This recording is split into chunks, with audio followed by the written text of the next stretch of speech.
Senhor esteja convosco. Proclamação do Evangelho de Jesus Cristo segundo Lucas.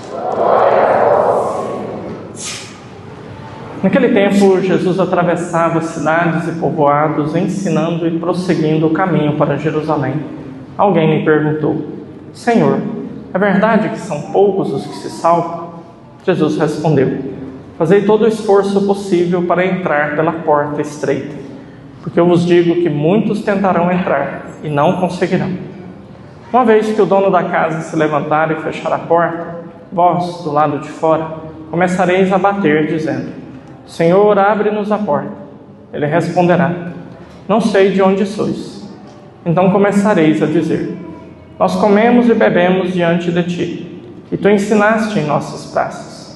Ele, porém, responderá: Não sei de onde sois. Afastai-vos de mim, todos vós que praticais a injustiça.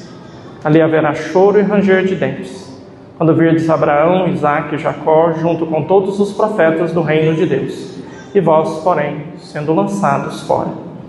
Virão homens do Oriente e do Ocidente, do Norte e do Sul, e tomarão lugar à mesa do reino de Deus. E assim há últimos que serão primeiros, e primeiros que serão últimos. Palavra da salvação. Ave Maria, cheia de graça, o Senhor é convosco. Bendita sois vós entre as mulheres, e bendito é o fruto do vosso ventre, Jesus. Santa Maria, Mãe de Deus, rogai por nós, pecadores, agora e na hora de nossa morte. Amém. Maria Santíssima, nossa Mãe, vinde em nosso auxílio. Dai-nos a graça de compreender e viver a palavra do vosso Filho Jesus. Nossa Senhora das Graças, amados irmãos e irmãs, nossa liturgia de hoje, ela traz aí uma mensagem que, se você ler as leituras separadamente, talvez pode parecer que a coisa está meio confusa, mas na verdade está tudo bem conectado, bem concatenado, né? Nós temos tanto na primeira leitura quanto no Salmo essa ideia da necessidade da proclamação do Evangelho, da Boa Nova. De um Evangelho que vai expandir além das fronteiras de Israel, além daquele povo ali, o povo escolhido, né? Depois da segunda leitura parece que soa meio estranho, já está falando aí de uma correção, de um pai que corrige o filho, de que a hora que corrige o bichinho fica irritado, fica brabo, mas depois o negócio funciona e dá paz. E aí vem o Evangelho com essa temática das duas portas, né? Dos dois caminhos, né? Esforçai-vos para passar pela porta estreita, né? Porque muitos vão tentar, nem todos vão conseguir. E a resposta meio enigmática de Jesus veio diante de um questionamento, né? Não nos esqueçamos, a gente ouviu já aí há 15 dias aquela parábola daquele rico. Depois teve aquela questão toda de que é mais fácil um camelo passar pela agulha do que um rico entrar no reino dos céus. Os apóstolos meio confusos, como é que é isso, quem vai escapar? E hoje eles abrem o jogo e perguntam: então, é muita gente ou pouca gente que escapa? E Jesus não responde, ele escapa com esse enigma, né? Ele diz: vocês vão fazer tudo que está no poder de vocês para passar pela porta estreita, porque muitos vão tentar, mas nem todos vão conseguir, né? Então vamos entrar, então, mergulhar bem aí na compreensão desses textos, que a mensagem é boa, é profunda e pode ajudar a gente a melhorar bastante aí a nossa postura diante de Deus, né? A primeira coisa que nós precisamos esclarecer é que existe uma mentira que ela é disseminada, uma falsa propaganda de que realmente as pessoas que vivem no pecado são mais felizes do que as pessoas que vivem na graça. Essa mentira ela vai tomando corpo quando começa a se também difundir uma outra mentira que diz que para se ser santo tem que se ser triste. Então a santidade é um negócio muito sofrido, você não pode fazer nada, você não pode ter nada. Aí o santo vai sendo aquele caboclo assim meio jururu, meio cabisbaixo, meio triste, uma vida meio troncha, meio sem sentido, né? Então, já de cara eu preciso quebrar essa imagem, né? Isso é uma propaganda satânica, né? A propaganda que vem com essas mensagens não é humana e nem de Deus, ela é satânica, ela é do diabo, né? A primeira verdade, então, que precisa entrar no nosso coração é esse: os santos e os que decidem seguir a Deus, não tem como eles serem tristes, não tem como eles serem infelizes. Vamos partir do pressuposto lá da encarnação, quando na noite de Natal a gente recebe a mensagem de que o Salvador chegou. Como que os anjos anunciam isso para os pastores? Eu vos anuncio uma grande alegria. Nasceu hoje para vós um Salvador, que é Cristo Senhor. E o Evangelho, então, ele vai sendo carregado de uma mensagem de alegria. Tanto é que, depois que o Evangelho começou a ser anunciado, como que nós cristalizamos o nome desses livros, né? Então, tem vários livros na Bíblia, né? Você tem os profetas, você tem os sapienciais, e nós temos um conjunto de livros que se chamam evangelhos. Quantos evangelhos nós temos? 4 evangelhos. O que significa evangelho? Boa notícia, uma ótima notícia. Em inglês, o evangelho é o gospel, né? Por isso que a música gospel é a música evangélica. Mas é evangélica no sentido de que gospel é evangelho, é uma boa notícia, é uma boa nova. Então, como que, se quando Jesus chega nos é anunciada uma grande alegria, Jesus chega, o anúncio dele é o anúncio de uma boa notícia, uma boa nova, como é que o cristão, o santo, o que segue a Deus, é um coitado, é um triste, é um troncho? E o pecador não, o cara que está no pecado, está nadando de braçada aí, abraçado com o capiroto, esse é feliz, essa é a vida boa, essa é a vida realizada. Cuidado, cuidado. Essa propaganda é falsa e eu provo ela para você hoje. Primeira coisa que nós precisamos ter claro, a metáfora que Jesus usa, essa ideia das portas, ela pode gerar uma certa confusão. E eu queria que você olhasse para ela hoje com outro olhar. A gente está acostumado a pensar na porta como ponto de chegada. Ah, então você esforça para passar pela porta porque a porta é estreita, uns vai tentar, outros não vai. Mas não nos esqueçamos que juntamente com essa questão da porta, Jesus também fala de caminhos. No Evangelho de São Marcos, quando Jesus está falando desse mesmo tema, ele fala de 2 caminhos. E a gente tem essa ideia muito clara do caminho, né? O caminho que leva para o inferno é espaçoso, é bom, é gostoso. O caminho que leva para o céu é estreito, fininho, difícil. Vamos dar uma refinada nessa imagem. Não pense na imagem da porta como ponto de chegada. Não pense nela como céu. Porque se for só céu, então a gente vai, uma hora a gente acha a porta, a gente arrocha, espreme e entra. Pronto, acabou o problema. Mas se a gente ver a porta não como ponto de chegada, mas como um ponto que faz parte da jornada e que vai me dar acesso a um estilo de vida, a um novo mundo. Então não pense na porta como algo que está lá no fim da sua vida. Pense na porta como algo que está diante de você hoje. Eu e você hoje estamos diante dessa porta. Passar pela porta é difícil. Passar pela porta é exigente. Mas depois dessa porta existe um mundo. Depois dessa porta existe uma vida. Uma vida com Deus que vai se realizando gradativamente até o céu. Até estarmos no céu. Da mesma forma, não pense na porta da perdição como a porta do inferno. Certo? Não, não. Pense numa porta que também está diante de você hoje. Hoje você tem diante de você uma porta que passar por ela é fácil. Entregar-se a uma vida de pecado hoje é fácil.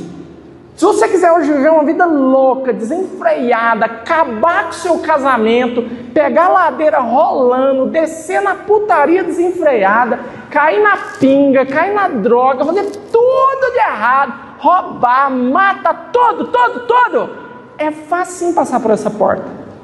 Não tem dificuldade nenhuma. E digo mais, tá? Para passar por essa você não precisa nem de dinheiro. Tem quem financia, pode ficar tranquilo. Mas não pense na porta como a entrada do inferno, mas como a porta que vai te dar acesso ao mundo. E agora aqui eu quero que você tente mudar essa ideia, porque se a porta para a santidade é uma porta exigente, estreita, que eu tenho que fazer um sacrifício para passar por ela, em contrapartida, depois que você passa pelo gargalo, você começa uma vida de graça, uma vida de fé. Pronto, agora está tranquilo.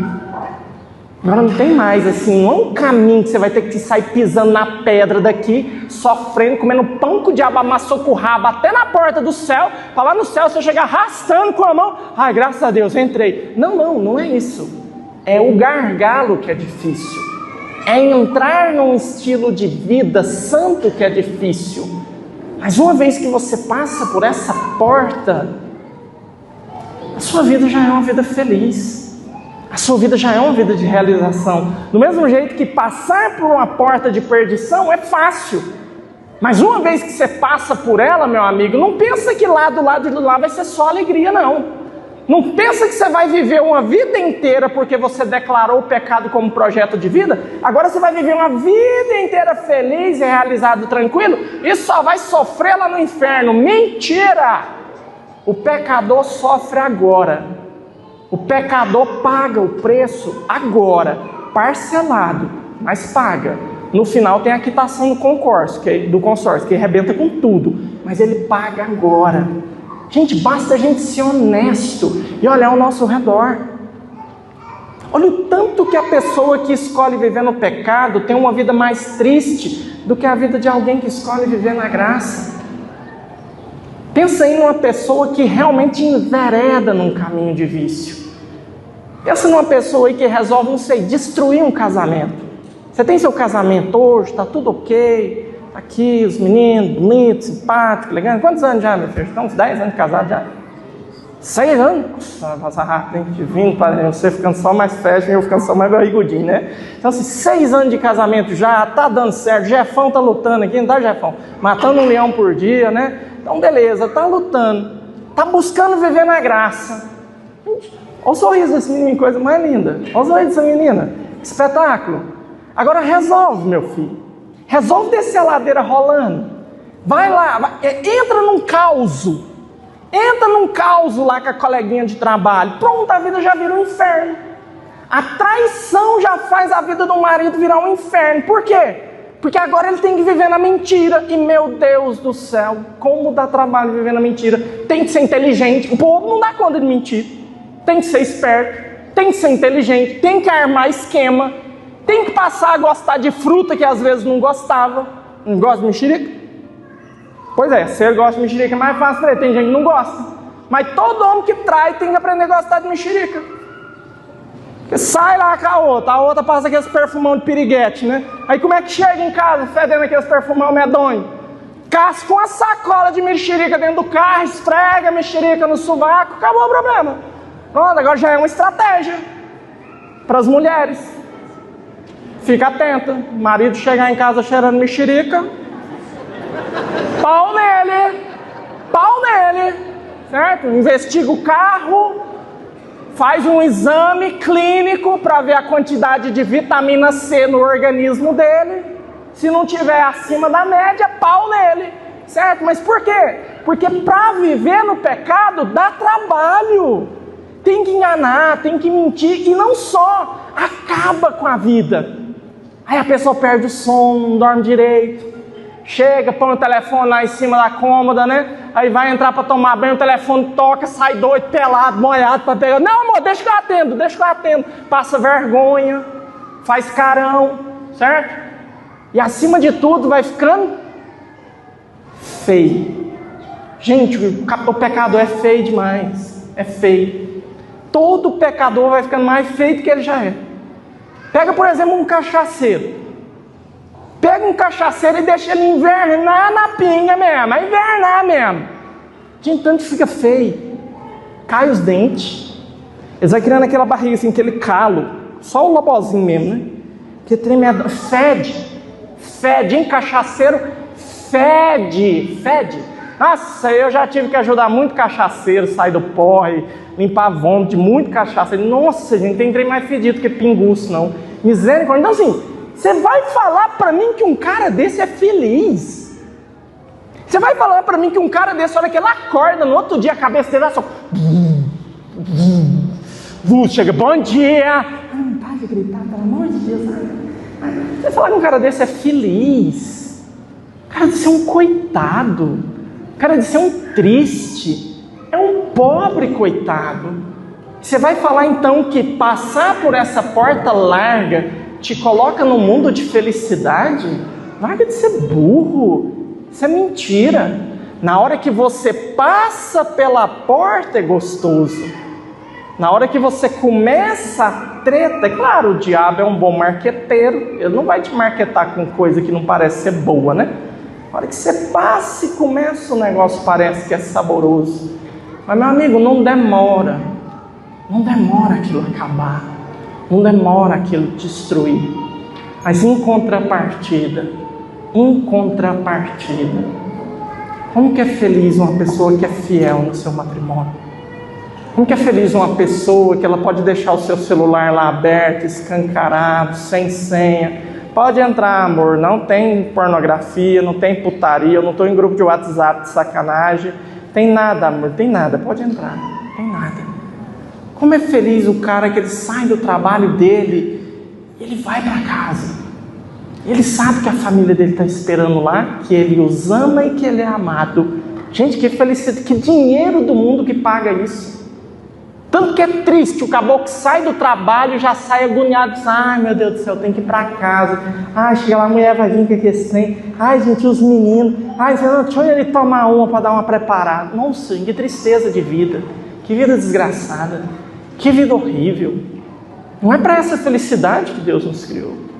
Por isso, hoje eu quero que você olhe para esse caminho que Jesus está mostrando como uma porta que, para passar dela, vai ter que suar a camisa. Ou você acha que a pessoa, assim, o cara casa assim, e é fiel eternamente, assim, com boa vontade? Claro que não. A fidelidade é exigente. Ela é um hábito adquirido ao suor de sangue, às vezes. Você abandonar um vício, uma bebida, uma droga, uma pornografia, alguma coisa, não é da noite para o dia.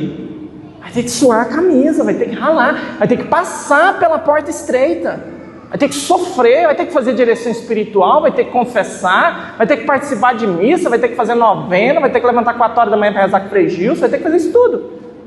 E aí você vai fazendo, vai ralando e você vai sendo arrancado ali das garras do diabo e vai passando pela porta estreita. Mas uma vez que você passa, do lado de lá ainda não é o céu, mas do lado de lá agora é a vida na graça. E agora nessa vida você é livre. Você ama sua esposa, você ama seu esposo, você ama seus filhos, você é honesto, você não está preocupado com seu patrão descobrir suas tretas, você não está preocupado com alguém descobrir suas falcatruas. Hoje, gente, você tem esse bendito desse celular que tem câmera, que você filma tudo. Tem gente fazendo nada escondido nesse mundo, nada. Porque assim, gente, pro caboclo fazer uma treta, hoje tem que ser ninja demais. Tem que usar disfarce, tem que andar com óculos escuros e boné, e tem que trocar a placa do carro, meu Deus, tem que ser um espião da KGB. Então assim, vai falar que uma vida dessa é feliz? Vai falar que uma pessoa desse jeito se realiza? É mentira, claro que não. Por isso que para passar por essa porta estreita, sofremos. E aí a segunda leitura faz sentido. Essa leitura da carta aos Hebreus, onde está falando, olha, o pai corrige o filho. Às vezes com dureza, ele não vai entender na hora, vai ficar irritado, mas depois ele compreende a correção, ele amadurece, ele fica melhor.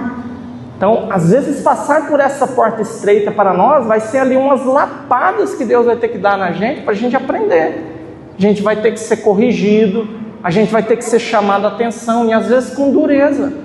Às vezes a gente machuca, a gente quebra a cara.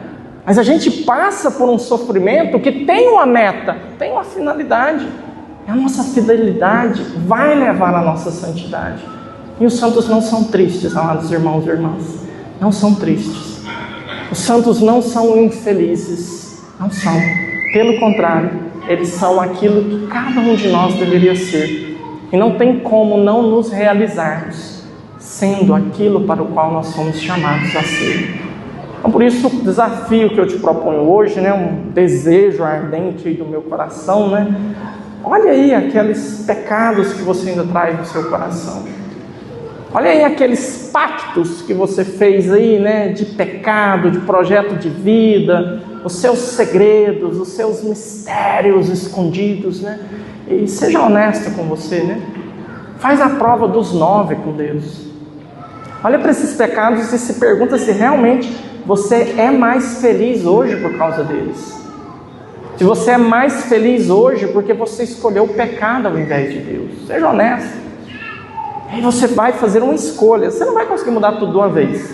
Eu não dou conta, você não dá conta, ninguém dá conta. Mas a gente é capaz de eleger, né? Não, eu quero acabar com esse aqui, padre. Como é que eu faço para acabar com esse? Não sei. Vá atrás. Descobre. Conversa com o sacerdote. Se confessa. Se precisar, faz uma direção espiritual. Faz um acompanhamento. Mas declara guerra.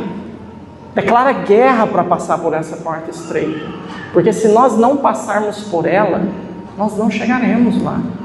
Às vezes eu penso assim que a gente gostaria de ter uma ideia assim, muito mais simplória de céu.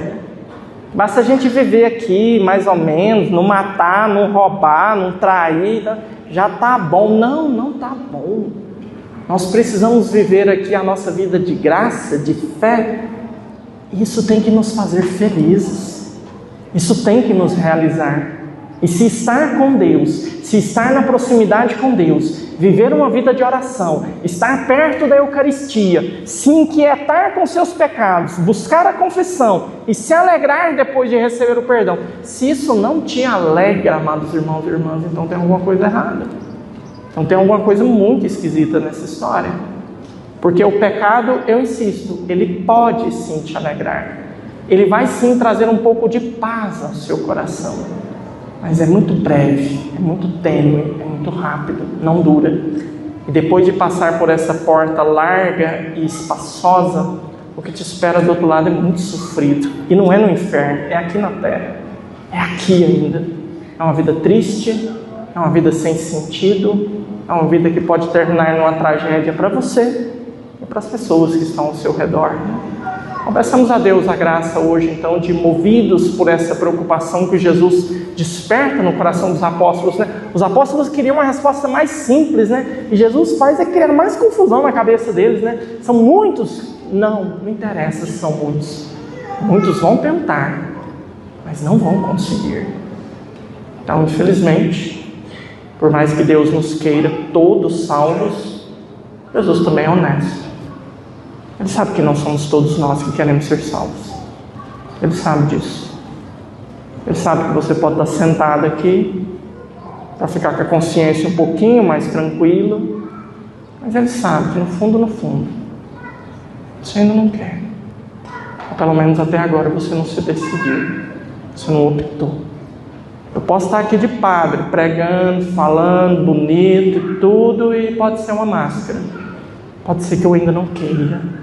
Pode ser que eu ainda não escolhi. Quem vai decidir isso sou eu e Deus no dia do meu juízo. E o seu vai ser da mesma forma. Você e Ele no dia do seu juízo. Então que nós tenhamos então a coragem, a ousadia de não só estar aqui, mas de realmente olhar para essa porta como um desafio. Falar, Senhor, eu não quero esperar a minha morte para tentar passar por essa porta. Eu quero atravessá-la hoje. E quero viver uma vida de graça, onde estando com o Senhor, eu serei feliz já aqui nessa vida. Não é o pecado que nos faz felizes, mas é a graça de Deus, é estar com Ele, é fazer como Ele quer, é estar no caminho dEle. E se não estivermos felizes ainda neste caminho, então é porque tem alguma coisa troncha em nós, e precisa ser consertada e consertada com urgência. Pode ser que eu ainda estou tão apegado aos meus pecados, tão apegado aos meus vícios, que por mais que eu até caminhe na presença de Deus, eu não quero Ele, eu quero os meus pecados. Então que nós sejamos capazes de abrir mão de tudo isso que nos afasta de Deus, para assim então verdadeiramente podermos abraçá-lo e experimentarmos a alegria que Ele preparou para nós. Sim, um dia pleno no céu, mas já aqui nessa terra.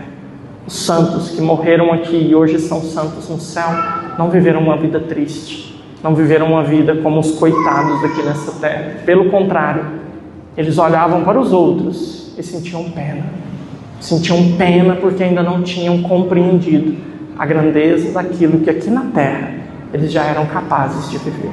Louvado seja o nosso Senhor Jesus Cristo.